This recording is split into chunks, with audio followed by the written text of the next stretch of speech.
দিয়েছে। 28 জানুয়ারি দেখলাম press conference করেছে শাহরিয়ার কবির, তাকে আমাদের দেশের লোকেরা কিচুর জানি কয় না, আমি বলি নাই, আপনাদেরও কথা না, এটা বলেছেন এদেশের মুক্তিযুদ্ধের নেতৃত্ব দানকারী এক সেক্টর কমান্ডার। তার কথা তো হালকা ভাবে নেওয়া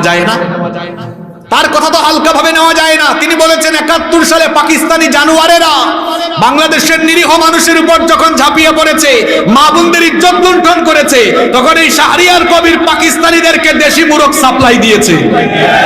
আমরা বলবো মুক্তিযুদ্ধের সেক্টর কমান্ডারের সেই কথাকে আমলে নিয়ে দায়িত্বশীল মহল শাহরিয়ার কবিরের বিরুদ্ধে তদন্ত কমিটি গঠন করেন, অভিযোগ প্রমাণিত হলে পরে ট্রাইব্যুনালে তাকে হাজির করে যুদ্ধাপরাধের দায়ে অভিযুক্ত প্রমাণিত হলে তাকে ফাঁসিতে ঝুলিয়ে মৃত্যুদণ্ড বাস্তবায়ন করতে হবে।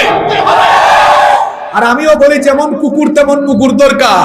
এই শাহরিয়ার কবির যে ট্রান্সজেন্ডারের পক্ষে কথা বলে, তারে শুধু এতটুকু বলবো, তুই তো বউয়ের কাছে যা, গিয়ে বল, দেখো বউ, এত বছর ধরে আমি সংসার করি তোমার সাথে, তোমার কবির এখন থেকে মনে মনে কবিরা বা কবরী।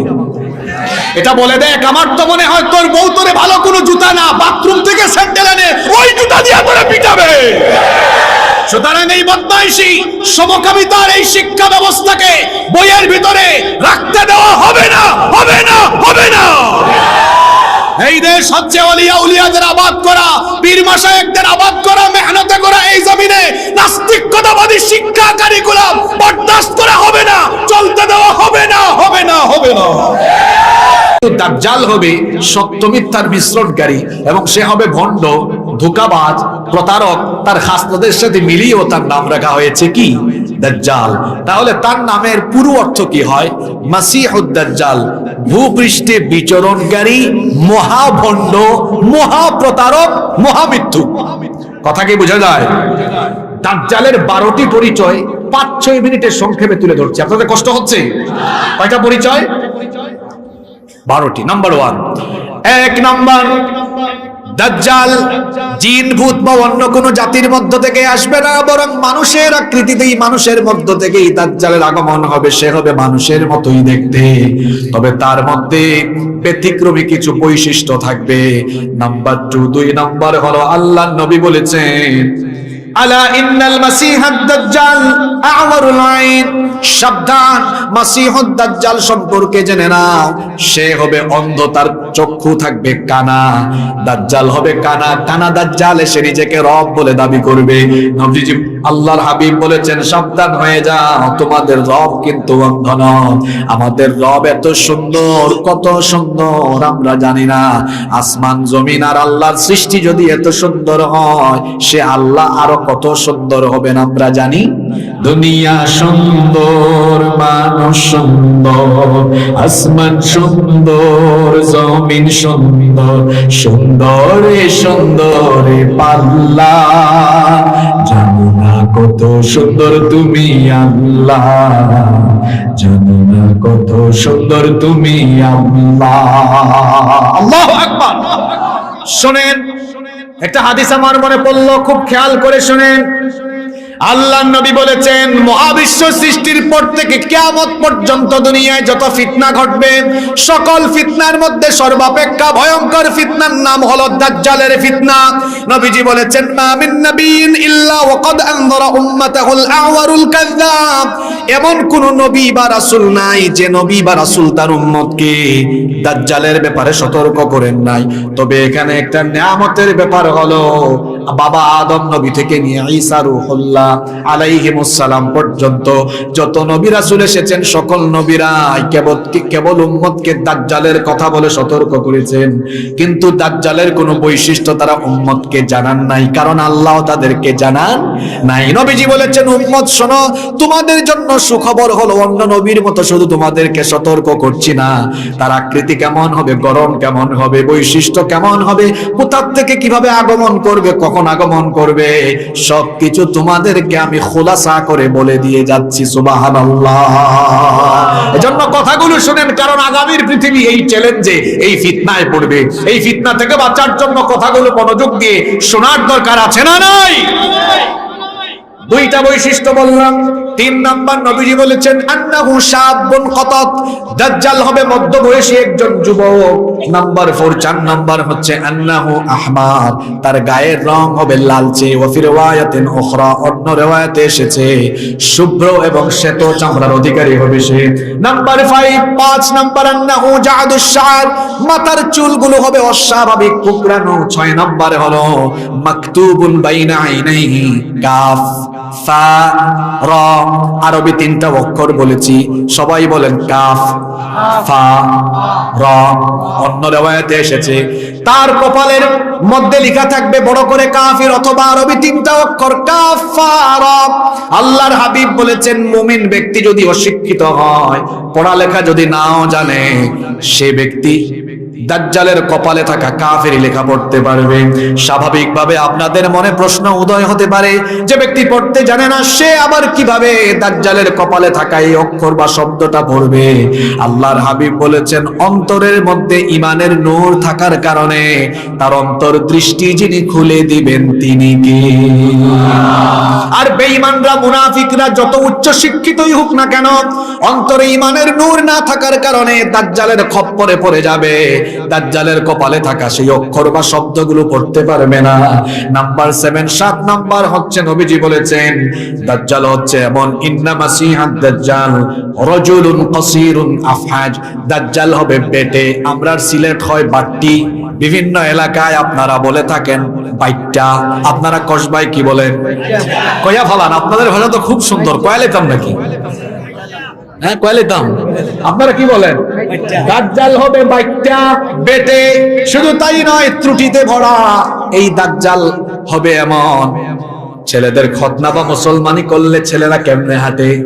2 পা ছড়ায়া ছড়ায়া হাঁটে। এটাকে আঞ্চলিক ভাষায় আপনারা কি বলেন? ফাগাইয়া। এই ভাষা আপনাদের নোয়াখালীতে আর চিটাঙ্গে বলে সেগাইয়া সেগাইয়া। এই দাজ্জাল ফাগাইয়া ফাগাইয়া সেগাইয়া সেগাইয়া হাঁটবে। এখানে অনেকে আসছে, অনেক যুবককে দেখা যায় দাজ্জালীয় কায়দায় সেগাইয়া সেগাইয়া রাস্তায় হাঁটে। খবরদার যুবক ভাইয়েরা, দাজ্জালি স্টাইল অনুসরণ করা যাবে না। আমাদের মডেল আদর্শ হলেন মুহাম্মদ সাল্লাল্লাহু। নাম্বার 8 নাম্বার, দাজ্জাল হবে নির্বংশ, তার কোনো সন্তানাদি হবে না। নবীজি বলেছেন আন্নাদ দাজ্জাল লা ইউলাদু লাহু, দাজ্জালের কোনো সন্তানাদি থাকবে না। 9 নম্বরে নবীজি বলেছেন দাজ্জাল হবে অস্বাভাবিক আকৃতির, বিরাট দানব আকৃতির। 10 নাম্বার হলো ফিহি ইনহিনা, এই দাজ্জাল হবে ঘাউরা, যেটাকে সহজ বাংলায় আমরা বলি ঘাড় তেরা। ঘাড় তেরামি স্বভাব, কিন্তু দাজ্জালীয় স্বভাব। কথা বোঝা যায়? এজন্য আমরা এরকম আচরণের হব না। নবীজি বলেছেন আজলাল জাবহা, ললাটটা অস্বাভাবিক প্রশস্ত থাকবে। এরপরে 12 নাম্বার হলো নবীজি বলেছেন আরিদুন নাহার, তার এই যে কাঁধের অংশটা ব্যাপকভাবে প্রশস্ত থাকবে। দাজ্জালের এই যে পরিচয়গুলো দিলাম, নবীজি বলেছেন এই পরিচয়গুলো অন্য কোন নবী তার উম্মতদেরকে দিতে পারেন নাই। তাহলে নবীজি আমাদেরকে দিয়েছেন, আমাদের জন্য ভালো হয়েছে না খারাপ হয়েছে? চিনতে সুবিধা না অসুবিধা? এবার আসেন, হুজুর দাজ্জালের কি জন্ম হয়ে গেছে নাকি হবে? কি মনে হয় আপনাদের? দাজ্জালের জন্ম হয়ে গেছে। নবীজির জামানায় দাজ্জাল ছিল, তবে দাজ্জাল আটক আছে। যে কোনো মুহূর্তে দাজ্জাল দুনিয়াতে এসে ফিতনা ছড়াবে। এখন আপনি বলবেন হুজুর দাজ্জাল যে আছে এটার প্রমাণ কোথায়? একটা ঘটনা বলবো। লম্বা হাদিস। এই হাদিসের বর্ণনাকারী সাহাবী একজন মহিলা সাহাবী, নাম হলো ফাতিমা বিনতে কাইস রাদিয়াল্লাহু আনহা। তিনি বলছেন ফজরের আজানের ধ্বনি যখন আমার কানে গেল, আল্লাহর হাবিবের ইমামতিতে নামাজ আদায়ের জন্য ওযু করে আমি মসজিদে নববীর উদ্দেশ্যে রওনা দিলাম। মসজিদে নববীতে আমি গিয়ে হাজির হলাম। পুরুষের কাতারের পরে পিছনে হলো নারীদের কাতার। আর সেই দিন ফজরের নামাজে আমি নারীদের কাতারের সামনের কাতারে জায়গা পেলাম। আল্লাহর হাবিবের ইমামতিতে নামাজ আদায় করলাম। নবীজি নামাজ শেষ করলেন, সালাম ফিরিয়ে তারপরে দাঁড়িয়ে গেলেন। দাঁড়িয়ে বললেন সকলে বসো, কেউ আজকে নিজের জায়গা থেকে উঠবা না, কারণ দাজ্জাল সম্পর্কে আমি তোমাদেরকে আজ এমন সংবাদ দিব যা এর আগে কখনো দেই নাই। তামিমদারি এতদিন খ্রিস্টান ছিল, সাহাবীর নাম মনে রাখবেন তামিম দাড়ি। তামিম দাড়ি এতদিন খ্রিস্টান ছিল, সে আমার কাছে এসে ইসলাম গ্রহণ করে মুসলমান হয়েছে। সে আমার কাছে দাজ্জালের ব্যাপারে এমন সংবাদ দিয়েছে, আমি তোমাদেরকে যে সংবাদ দিব সেটার সাথে তার দেওয়া বর্ণনার সম্পূর্ণ মিল থাকায় সেটা তোমাদের সামনে আমি তুলে ধরছি। নবীজি তখন সাহাবীদেরকে পুরোটা শোনালেন। নবীজি সেদিন সাহাবীদেরকে যা বলেছিলেন নবীজির কথাগুলো নকল করে আমি আজ আপনাদেরকেও শোনাচ্ছি, খুব খেয়াল করে শুনেন। আল্লাহর হাবিব সাহাবীদেরকে বললেন, তামিমদারি লাখাম এবং জুজাম গোত্রের 30 জন সাথে নিয়ে নৌ ভ্রমণে, সমুদ্র ভ্রমণে বের হয়েছিল। সেই সময় তো জাহাজের মধ্যে ইঞ্জিন ছিল না, পাল বেঁধে দেওয়া হতো। পাল আপনারা চিনেন তো? পাল যখন বেঁধে দেওয়া হলো, বাতাসের তীব্র গতিতে তাদের নৌযান, তাদের কিস্তি বা জাহাজ ছুটে চলা আরম্ভ করলো। হঠাৎ করে তারা যখন সামুদ্রিক ঝড়ের কবলে পড়ে গেল, সমুদ্রের উত্তাল তরঙ্গমালায় তারা হারিয়ে যেতে লাগলো। একদিন 2 দিন নয়, একটানা 1 মাস সামুদ্রিক ঝড়ের কবলে পড়ে তারা সমুদ্রের মধ্যে হারিয়ে গিয়েছিলেন। 1 মাস পরে একদিন সূর্যাস্তের আগ মুহূর্তে, আসরের ঠিক পরে সূর্যাস্তের আগ মুহূর্তে একটা অচিন দ্বীপে গিয়ে তাদের জাহাজ নোঙ্গর করলো। মাসখানেক জাহাজে এবং সাগরে আটক থাকার পর একটি তীরে বা অচিন দ্বীপে যখন জাহাজ নোঙ্গর করলো, সেখানে তারা অবতরণ করলেন। হাঁটতে হাঁটতে সামনের দিকে এগিয়ে গেলেন। ঘটনা শুনতেছেন তো? হাঁটতে হাঁটতে সামনের দিকে এগিয়ে গেলেন। কিছুদিন যাওয়ার পরে তারা এক অদ্ভুত রকমের প্রাণী দেখতে পেলেন, যার গায়ের মধ্যে এত লোম, প্রচন্ড লোমের কারণে তার শরীরের সামনের ভাগ পিছনের ভাগ কোনোটা বোঝা যায় না। এই অদ্ভুত প্রাণীকে তারা বললেন, তোমার উপরে লানত, তুমি কে? মান আনতা, তোমাকে তো চিনলাম না, তুমি কে?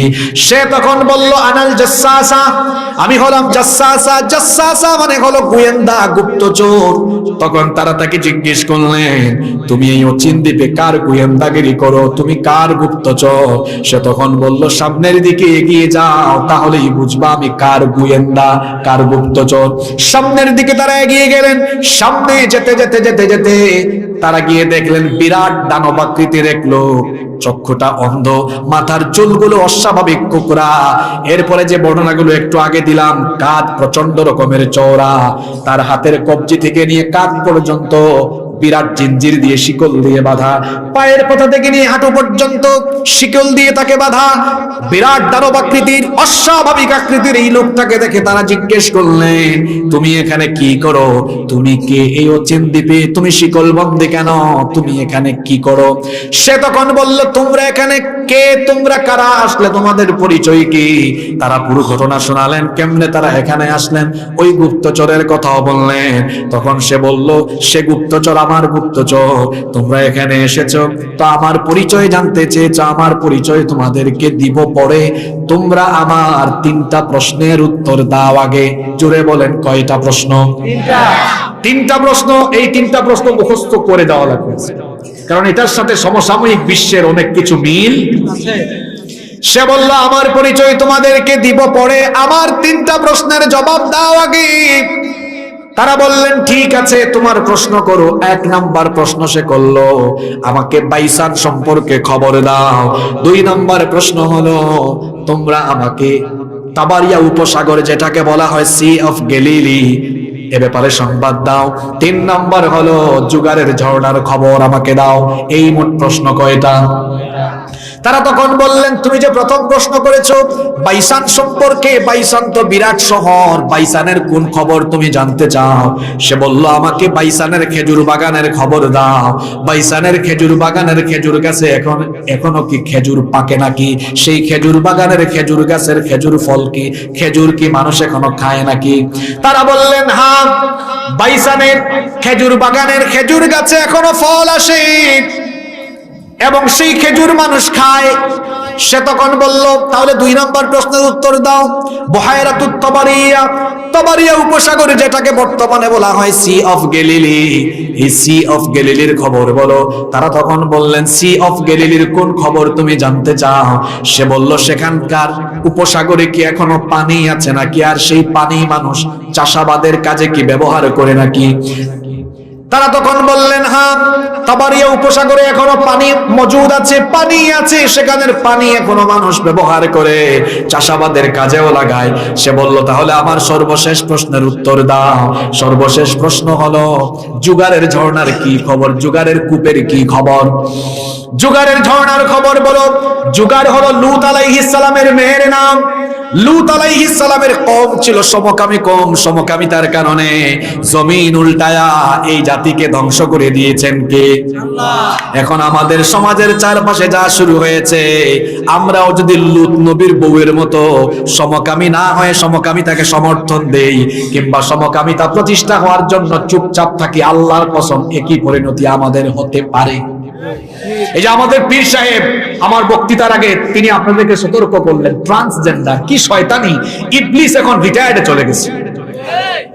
কি শয়তানি, শরীফ থেকে এটার প্র্যাকটিক্যাল অ্যাপ্লাই শুরু হয়েছে। গত সপ্তাহে ঢাকার এক গার্লস স্কুলে এক ছেলে বুরখা পরে ঢুকে গিয়েছে, পুলিশ তারে পিটাইছে। দেখেন নাই আপনারা? শরীফ থেকে শরীফা, একটা ছেলে, ছেলের মতোই দৈহিক বৈশিষ্ট্য, কণ্ঠ ছেলের মতো, দাড়ি খুব ছবি গজায়, মনে মনে সে ভাবে মেয়ে। কি জাতের শয়তানি, মনে মনে ভাবে এরা মনস্তাত্ত্বিক লিঙ্গবাদী, এটা তার মানসিক রূপ, তার মনের রূপ, মনের রোগের চিকিৎসা করুক। কিন্তু এটাকে প্রমোট করা, আইন পাস করা, বৈধতা দিয়ে কিংবা পাঠ্য বইয়ে ঢুকিয়ে দিয়ে ছেলে মেয়েদের ব্রেইন ওয়াশ করা বরদাস্ত করবে না দেশের মানুষ। এই যে ক্লাস 7 এর বইয়ে এটা আছে, বাচ্চারা যদি এগুলো পড়ে তো পরিণতি কি হবে শুনেন। দলমত নির্বিশেষে সবাই এটা শুনেন, আপনিও বিপদে পড়বেন। আপনার ছেলে মনে করেন এটা পড়লো, আপনার ছেলে ইন্টারমিডিয়েটে কলেজে যাওয়ার পরে বা ইউনিভার্সিটিতে যাওয়ার পরে সে যখন হোস্টেলে সিট দরকার, তখন হোস্টেল সুপারকে যদি বলে, স্যার দেখতে আমি মুন্না, কণ্ঠ মুন্নার মতো, কিন্তু সিট লাগবে, এখন আমি মনে মনে মুন্নি, আমার মহিলা হোস্টেলে সিট দেন, তো পরিস্থিতি কি হবে? শেয়াল মুরগির খামারের পাশে এসে মুরগিকে বলছে, দেখো মুরগি, আমি দেখতে শেয়াল কিন্তু মনে মনে আমি মুরগি। এখন মুরগির যদি দয়ামায়া হয়, যদি বলে ঠিক আছে মনে মনে যেহেতু মুরগি আমাদের সাথেই থাকুক, তো শেয়াল মনে মনে মুরগি হয়ে মুরগির খামারে ঢুকলে সকালবেলা একটা মুরগি থাকবে? শেয়াল মনে মনে মুরগি হয়ে মুরগির খামারে ঢুকলে মুরগির যে পরিণতি হবে, মুন্না মুন্নি হয়ে কলেজ বিশ্ববিদ্যালয়ের হোস্টেলে সিট পেলে মেয়েদের পরিণতিও তাই হবে। শুধু তাই নয়, মুন্না যদি মনে মনে মুন্নি হয়, আপনাকে যদি বলে আব্বু আমি কিন্তু এখন মুন্নি, আমার বিয়ে দেন, বিয়ে যদি মুন্নার সাথে দেয়, বাসর ঘরে দেখা যাবে বাসর করতেও সমস্যা, দুটা একসাথে। ঠিক কিনা বলেন? মনে মনে মুন্নি হইলে কি হবে? জিনিস তো মুন্না।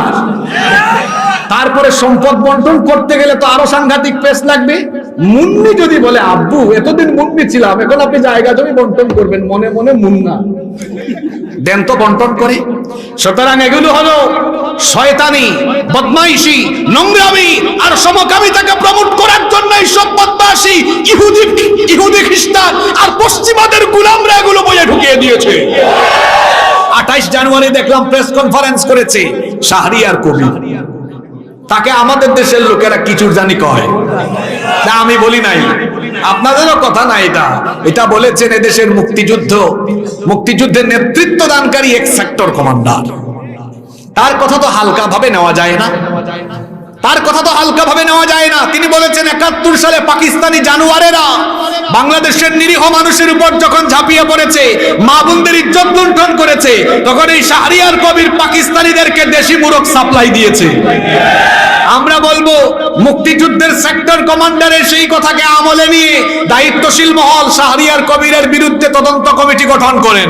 অভিযোগ প্রমাণিত হলে পরে ট্রাইব্যুনালে তাকে হাজির করে যুদ্ধাপরাধের দায়ে অভিযুক্ত প্রমাণিত হলে তাকে ফাঁসিতে ঝুলিয়ে মৃত্যুদণ্ড বাস্তবায়ন করতে হবে।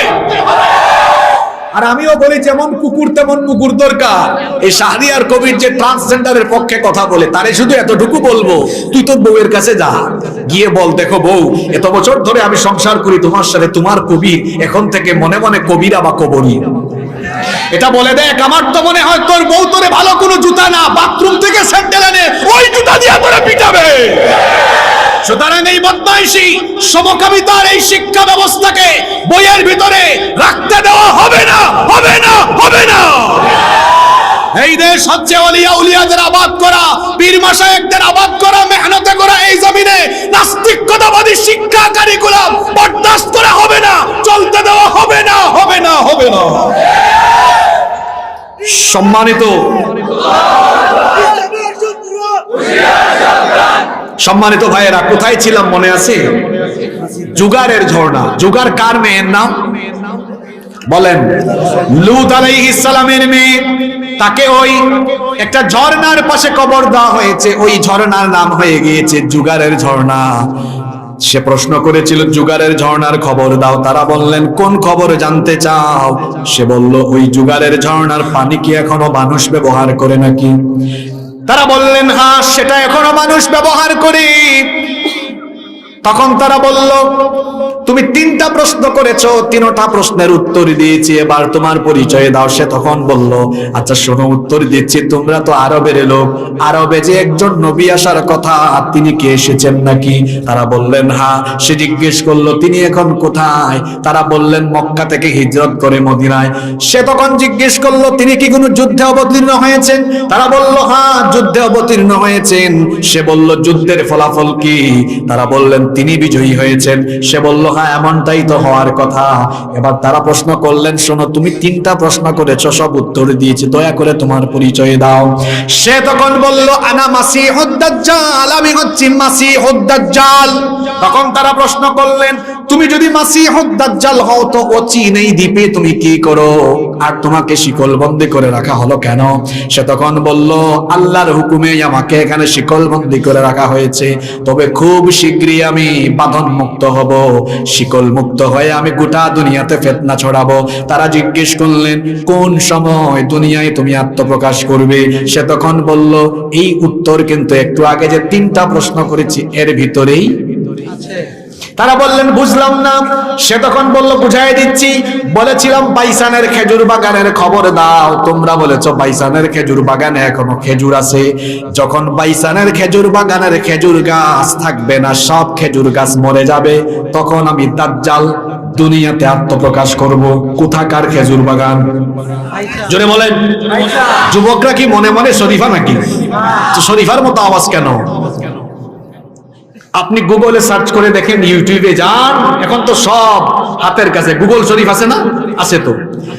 বাইসানের খেজুর বাগানে মূল খেজুর গাছ একটাও নাই, এবং আপনি জানলে অবাক হয়ে যাবেন ইহুদিরা বাইসানকে দখল করে ফেলেছে। বাইসান দখল করে ফেলেছে, সেখানে সামরিক ঘাঁটি শক্তিশালী করার জন্য তারা চিন্তা করছে, এবং বাইসানের খেজুর বাগানে মূল কোনো খেজুর গাছ এখন নাই। ইহুদিরা মরক্কো থেকে কিছু খেজুর গাছ এনে সেখানে লাগিয়েছে। তাহলে দাজ্জাল আসার যে আলামত এই হাদিসে বলা হয়েছে, বাইসানের খেজুর বাগানের মূল খেজুর গাছ থাকবে না, মূল খেজুর গাছ কি আছে? তাহলে এই আলামতটা দাজ্জাল আত্মপ্রকাশের যে আলামত, এই আলামতটা কিন্তু মিলে গেছে। দাজ্জাল আসার সময় কাছাকাছি না দূরে? আমি তো প্রায় জায়গায় বলি দাজ্জাল আপনার বাড়ির গেটের সামনে চলে এসেছে, আপনি খবরও পাচ্ছেন না, টেরও পাচ্ছেন না। আপনার বাচ্চার বইয়ের ভেতরে দাজ্জালের রুহানি সন্তান আছে, যেটা আমি আলোচনার শুরুতে বলেছিলাম, দাজ্জালের রুহানি সন্তানরা তো এই কাম করছে। এরপরে আসুন, 2 নম্বর প্রশ্ন করেছিল তাবারিয়া, সি অফ গ্যালিলি সম্পর্কে। দাজ্জাল তাদেরকে বলল অচিরেই তাবারিয়া উপসাগরের সব পানি শেষ হয়ে যাবে, যখন শেষ হবে তখন আমি আত্মপ্রকাশ করব। ইহুদিরা এই তাবারিয়া বা সি অফ গ্যালিলিও দখল করে রেখেছে, 1 ফুটা পানি তারা ফিলিস্তিনিদেরকে দেয় না, এবং এই উপসাগরের পানি দিন দিন কমে যাচ্ছে। দাজ্জাল আসার আলামত দূরে না নিকটে? 3 নম্বর প্রশ্ন করেছে জুগারের ঝর্ণা সম্পর্কে। জুগারের ঝর্ণার পানিও এখন শুকিয়ে যাচ্ছে, তাহলে দাজ্জাল আসা খুব দূরে না নিকটে? জোরে বলেন। ঘটনাটা কিন্তু শেষ হয় নাই, ঘটনা শুনতেছেন তো আপনারা? এরা জিজ্ঞেস করলেন আচ্ছা তুমি যখন দুনিয়াতে যাবে তখন তুমি কতদিন দুনিয়ায় অবস্থান করবে? দাজ্জাল তখন বলল দুনিয়াতে আমি মোট অবস্থান করব 40 দিন। জোরে বলেন কয়দিন? 40 দিন, তবে আমার প্রথম দিন হবে 1 বছরের সমান, দ্বিতীয় দিন হবে 1 মাসের সমান, তৃতীয় দিন হবে 1 সপ্তাহের সমান, বাদ বাকি 37 দিন হবে স্বাভাবিক দিনের মতো। এই কথা শুনে সাহাবীরা নবীজিকে প্রশ্ন করেছিলেন, ওগো আল্লাহর রাসূল, যদি দাজ্জালের প্রথম দিনটা 1 বছরের সমান হয়, তাহলে এত নামাজ আমরা কিভাবে আদায় করব?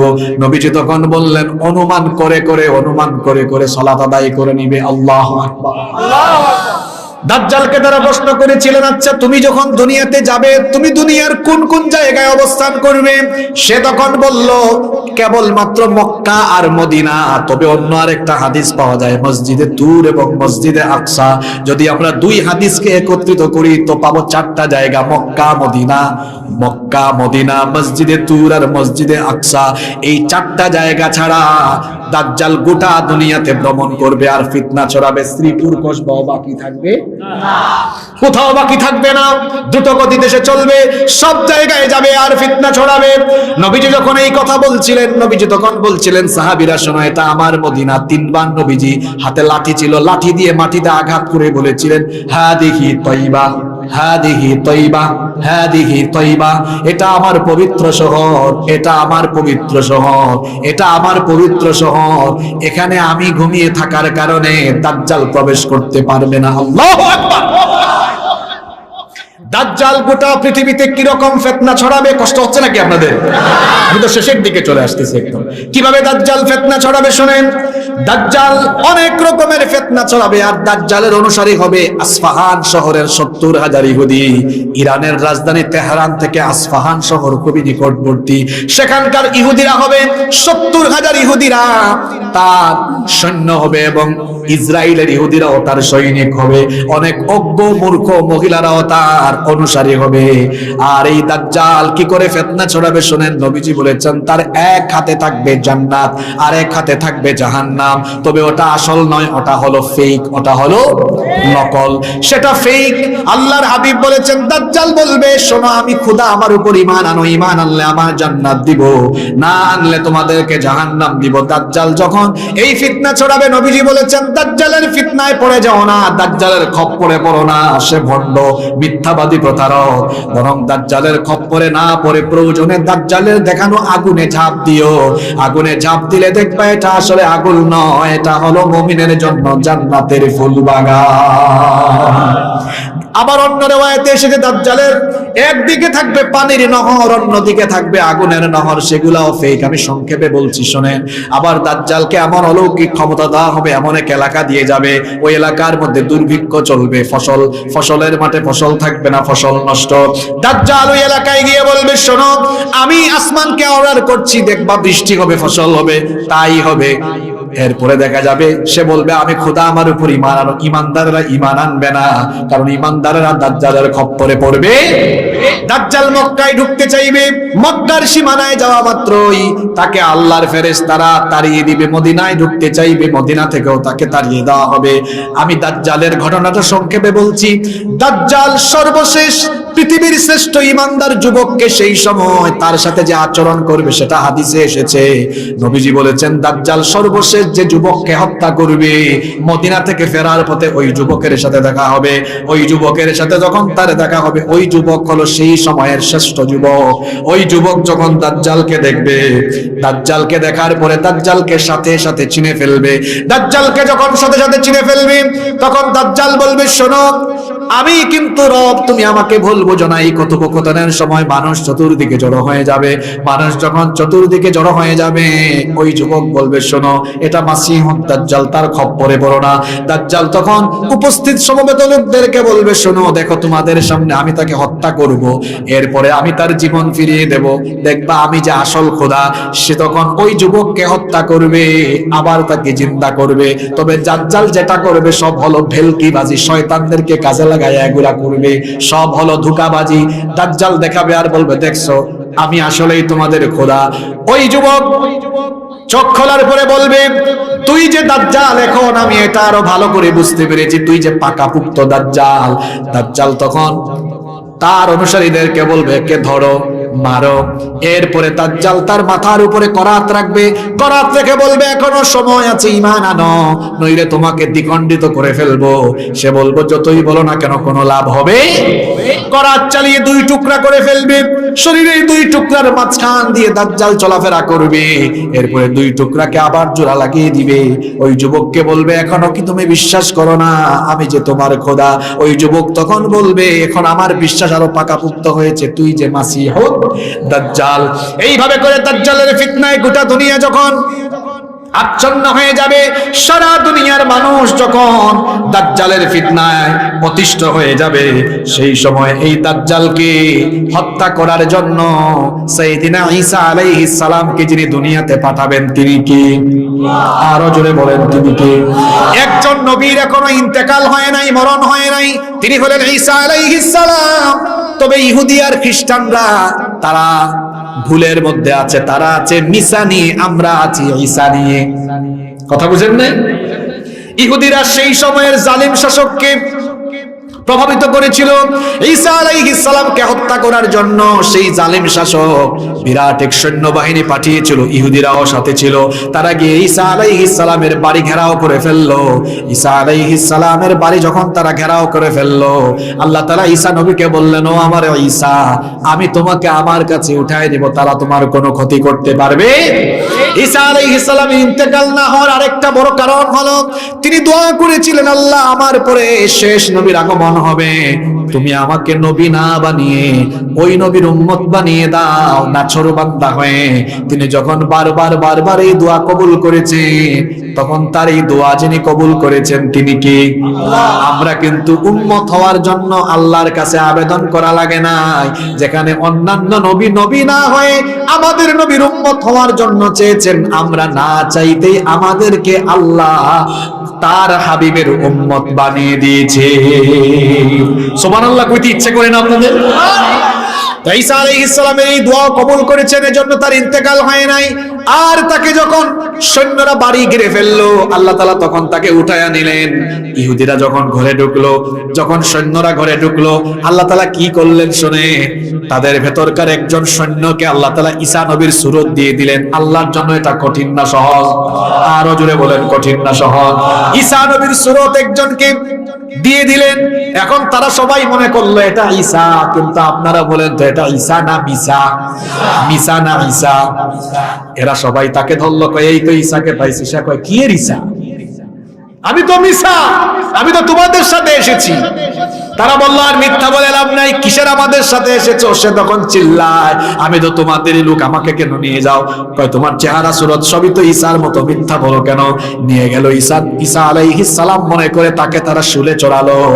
ইহুদি খ্রিস্টানরা মনে করে ঈসা আলাইহিস সালামকে শুলে চড়িয়ে তারা মেরে ফেলেছে, কিন্তু যাকে তারা শুলে চড়িয়ে মেরেছে ওইটা ঈসা নয়, ওইটা হলো জোরে বলেন। এই জন্য ইহুদি খ্রিস্টানরা আছে মিসা নিয়ে, আমরা আছি ঈসা নিয়ে। ঈসা আলাইহিস সালামের এখনো ইন্তেকাল হয় নাই। এই নবীর উম্মত আল্লাহ তাকে বানাবে, শুধু উম্মত নয়, তাকে দিয়ে আল্লাহ বিরাট এক দায়িত্ব পালন করাবেন। দাজ্জালের ফিতনায় যখন গোটা দুনিয়ার মানুষ দিকহারা হয়ে যাবে, পেরেশান হয়ে যাবে, সেই সময় আল্লাহ তাআলা সাইয়েদিনা ঈসা আলাইহিস সালামকে পাঠাবেন। সাইয়েদিনা ঈসা আলাইহিস সালাম কোন সময় আসবেন শোনেন, হাদিসে এসেছে একদিন ফজরের নামাজে ইকামত হয়ে যাবে সিরিয়ার দামেস্কের পূর্ব দিকের সাদা গম্বুজওয়ালা মসজিদে। ইমাম মাহদী আলাইহিস সালাম নামাজের ইমামতির জন্য ইকামতের পরে যখন এগিয়ে যাবেন, এমন সময় সাইয়েদিনা ঈসা আলাইহিস সালাম দুইজন ফেরেশতার কাঁধের উপরে ভর করে সিরিয়ার দামেস্কের পূর্ব দিকের সাদা গম্বুজওয়ালা ওই মসজিদের ছাদে অবতরণ করবেন। আল্লাহু আকবার। তার দাড়ি থেকে চুল থেকে তখন টপ টপ করে পানি পড়তে থাকবে, মনে হবে যেন মাত্রই ওযু করে গোসল করে এসেছেন। ইমাম মাহদী আলাইহিস সালাম তাকে দেখেই চিনে ফেলবেন। ইমাম মাহদী আলাইহিস সালাম তাকে বলবেন, আপনি আসেন, এসে আপনি নামাজি ইমামতির জায়গায় যারা আজকে আপনি ইমামতি করেন। তখন ঈসা আলাইহিস সালাম বলবেন, না, আপনি হচ্ছেন গোটা দুনিয়ার মুসলমানদের খলিফা, আপনি ইমামতি করবেন, আমি ইমাম না হয় আমি মুক্তাদি হব, মুসল্লি হব। তিনিও মুসল্লি হয়ে দাঁড়াবেন, নামাজ কমপ্লিট হবে। নামাজ কমপ্লিট হবে, ওইদিকে দাজ্জাল তার 70,000 বাহিনী নিয়ে মসজিদটা ঘেরাও করে ফেলবে। কিন্তু মিস্টার দাজ্জাল তো জানে না ঈসা নবী চলে এসেছেন। ঈসা নবীও সালাম ফেরানোর পরে সবাইকে উদ্দেশ্য করে বলবেন, আল্লাহ তাআলা আমাকে পাঠিয়েছেন তোমাদেরকে এই সংকট থেকে, এই ফিতনা থেকে উত্তরণের জন্য, মাসিহুদ দাজ্জালকে কতল করার জন্য আল্লাহ আমাকে পাঠিয়েছেন। আল্লাহু আকবার। এখনই প্রস্তুত হও, রওনা হও, আমরা বেরিয়ে পড়ব। যখন তারা মসজিদের বাইরে আসলেন, দেখলেন তখন তারা দেখবেন যাওয়া লাগবে না, দাজ্জাল তার 70,000 বাহিনী নিয়ে হাজির হয়ে আছে। বুখারীর হাদিসে এসেছে, দাজ্জাল যখন ঈসা আলাইহিস সালামকে দেখবে তখন সে পানির মধ্যে লবণ যেভাবে দিলে লবণ গলে যায়, গলে যাওয়ার মতো তার অবস্থা হবে। পানিতে লবণ দিলে লবণ থাকে না, গলে যায়। পানিতে লবণ দিলে পরে লবণ যেমন গলে যায়, ঈসা আলাইহিস সালামকে দেখে দাজ্জালেরও গলে যাওয়ার মতো অবস্থা হবে। দাজ্জাল তখন তার বাহিনী রেখে দিয়ে পালানো আরম্ভ করবে। সুবহানাল্লাহ বলবেন না? কর্মীরা দেখবে আমাদের নেতাই আমাদেরকে রেখে পালিয়ে গিয়েছে। ঈসা আলাইহিস সালাম বলবেন, তোমাদের জিনিস তোমরা ধরো, আমার জিনিস গিয়ে আমি ধরি। কথা বুঝেন নাই? তোমাদের জিনিস অর্থাৎ ইহুদিদেরকে তোমরা ধরো, আমার জিনিস আমি ধরি। এই কথা বলে তিনি রওনা করবেন মাসিহুদ দাজ্জালকে তিনি তাড়াতে তাড়াতে তাড়াতে তাড়াতে লুদ, লাম দাল পেশ লুদ, বাবে লুদের কাছে গিয়ে তাকে ধরবেন। এটাও ইসরায়েলের অংশ ছিল, ফিলিস্তিনিরা এটাকেও দখল করে রেখেছে। তেল আবিব থেকে নিকটবর্তী এটা, ওই বাবে লুদের কাছে গিয়ে ঈসা আলাইহিস সালাম দাজ্জালকে ধরবেন এবং সেখানেই তাকে তিনি কতল করবেন। আল্লাহু আকবার। অন্যদিকে ওই ইহুদিদেরকে মুসলমানেরা ধরবেন আর জাহান্নামে পাঠাবে। সেই দিন অবস্থা এমন হবে, ইহুদিরা যখন গিয়ে কোন দেয়ালের আড়ালে লুকাবে, ইট কথা বলবে, দেয়াল কথা বলবে, বলবে হে আল্লাহর মুজাহিদ বান্দা, আমার আড়ালে আল্লাহর দুশমন ইহুদি লুকিয়ে আছে, তাকে ধরো, জাহান্নামে পাঠাও। গাছের আড়ালে যখন তারা লুকাবে, গাছও কথা বলবে। আজকে যে ইহুদিরা, দাজ্জালের রুহানি সন্তানরা মানুষের রক্ত ঝরায়, রক্ত পিপাসু এই দাজ্জালের সন্তানরা রেহাই পাবে না। ইমাম মাহদি এবং ঈসা আলাইহিস সালামের নেতৃত্বে সেই দিন তারা গোটা দুনিয়াতে পরাজিত হবে। দাজ্জাল শেষ, দাজ্জালের বাহিনীও শেষ। আপনারা ভয় পাবেন না।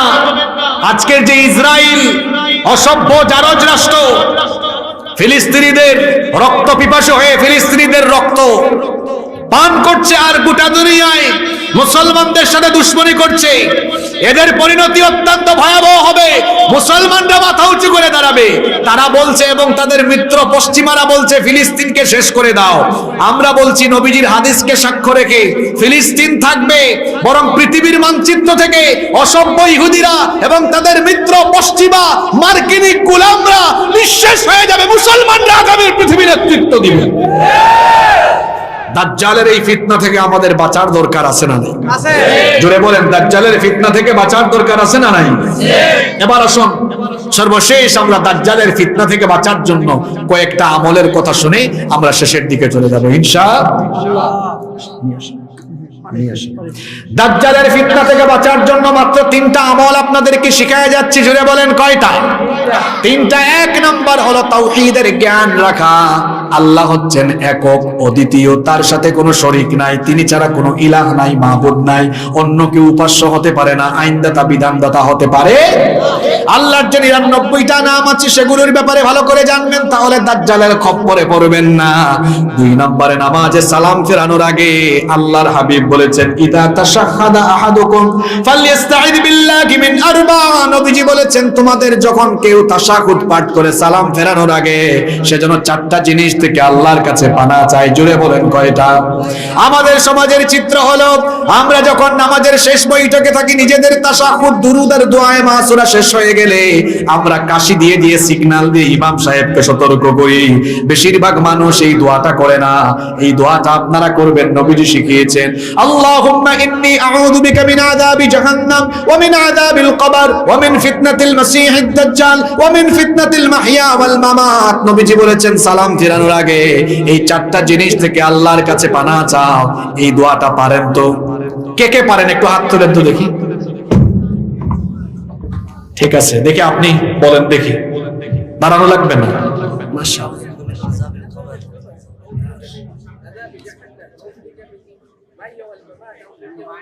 মাশাআল্লাহ, বসেন। মাশাআল্লাহ।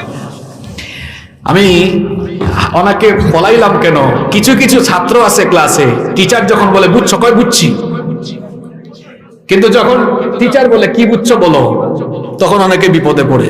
যাই হোক, আমার এই ভাই শ্রোতা একদম পারফেক্ট, আল্লাহ কবুল করেন, বলেন আমিন।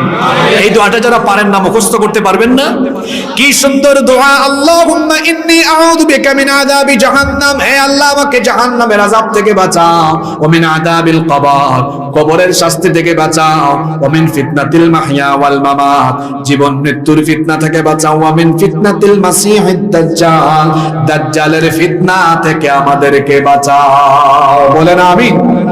তিন এবং সর্বশেষ আমল হলো এই যে আজকের দিন গেল, দিনটার নাম হলো জুমার দিন। জুমার দিনে আপনারা সূরা কাহাফ তিলাওয়াত করবেন। নবীজি বলেছেন জুমার দিনে সূরা কাহাফ তিলাওয়াত করার বিশেষ ফজিলত আছে, মর্যাদা বাড়ে, গুনাহও মাফ হয়। তবে সূরা কাহাফের প্রথম দিকের 10 আয়াত অথবা শেষের দিকের 10টা আয়াত মুখস্থ করবেন। দুই রকমের riwayat আছে, নবীজি বলেছেন মান হাফিযা 10 আয়াতিন মিন আউয়াল সূরাতিল কাফি উসিমা মিন ফিতনাতিল মাসিহিদ দাজ্জাল।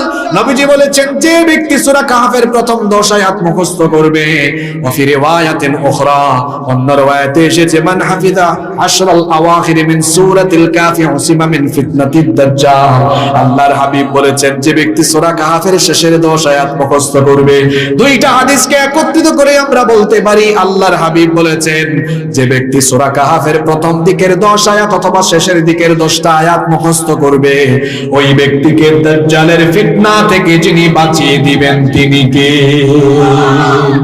10টা আয়াত হোক শুরু থেকে অথবা শেষের দিক থেকে। আপনারা পারবেন না? প্রতিদিন এক আয়াত মুখস্থ করলে 10 দিনে হয় কত? জোরে বলেন। 10 দিনে 10, প্রথম দিকের 10 অথবা শেষের দিকের 10, এই 10 আয়াত, যে কোনো 10টা আয়াত আপনারা মুখস্থ করতে পারবেন তো? খালি ওয়াজ শুনে তাকবীর দিয়া চিল্লায়া মাহফিল থেকে চলে যাবেন না, কিছু আমল নিয়ে বাড়ি যান। তাহলে দাজ্জালের ফিতনা থেকে বাঁচার জন্য কয়টা আমল শিখেছি আমরা? 1 নাম্বার কিসের জ্ঞান? কার মনে আছে? এই 3টা কথা বললাম, কার মনে আছে? কার মনে আছে? দেখি দাঁড়ান তো। 2 নাম্বার,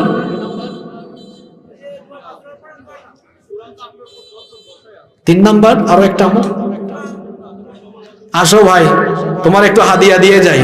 এতগুলো শ্রোতা, আসো স্টেজে আসো। মাশাআল্লাহ, পারফেক্ট শ্রোতা, একদম মুখস্থ করে ফেলেছে।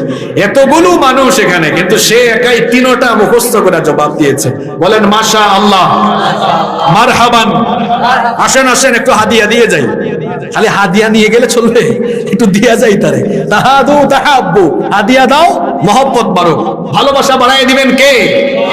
আসো। মাশাআল্লাহ, তোমার নাম কি? আসো। মাশাআল্লাহ, সবাই বলেন মাশাআল্লাহ। হ্যাঁ, তাকে হাদিয়া দিয়ে যাচ্ছি এই জন্য, যাতে করে আপনাদের মনের ভিতরে এই উন্মাদনা আসে যে ভবিষ্যতে আমরাও ঠিকঠাক হয়ে ওয়াজ শুনবো ইনশাআল্লাহ। তোমার নাম কি? আসো। মাশাআল্লাহ, ফাতিহরা ঠিকই আছে। মাশাআল্লাহ, ভালো আছো? তোমার নাম কি? ঠিক আছে, তুমি যে শোনো এটা বোঝাই যাচ্ছে, পারফেক্ট শ্রোতা। নাম কি? রবিউল ইসলাম। কোন ক্লাসে পড়ো? মাশাআল্লাহ, তার জন্য অনেক দোয়া রইল, আল্লাহ তাকে ইমাম মাহদির সৈনিক হিসাবে কবুল করেন। বলেন আমিন। অনেক দোয়া রইল তোমার জন্য। ঠিক আছে, অবশ্যই অবশ্যই। বারাকাল্লাহ, হাইয়াকাল্লাহ, হাইয়াকাল্লাহ, হাইয়াকাল্লাহ। মাশাআল্লাহ, বাকিরা কি ঘুমাই ঘুমাই ওয়াজ শুনছেন? হ্যাঁ, ঘুমাই গেছিলেন সবাই? কয়টা আমলের কথা বলেছি? জোরে বলেন। 1 নাম্বার কিসের জ্ঞান? তাওহীদের জ্ঞান। লিল্লাহি তাকবীর, লিল্লাহি তাকবীর। প্রধান মুফাসসিরের আগমন, প্রধান মুফাসসিরের আগমন।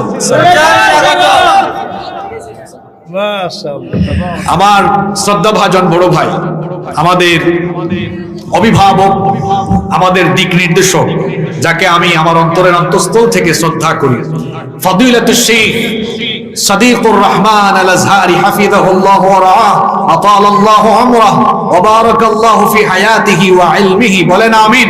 আমার ভাই চলে এসেছেন, আমাদের প্রধান মুফাসসির। বসেন। একজন ভাই উঠবেন না, সবাই বসেন। ভাই বসেন, কেউ উঠবেন না।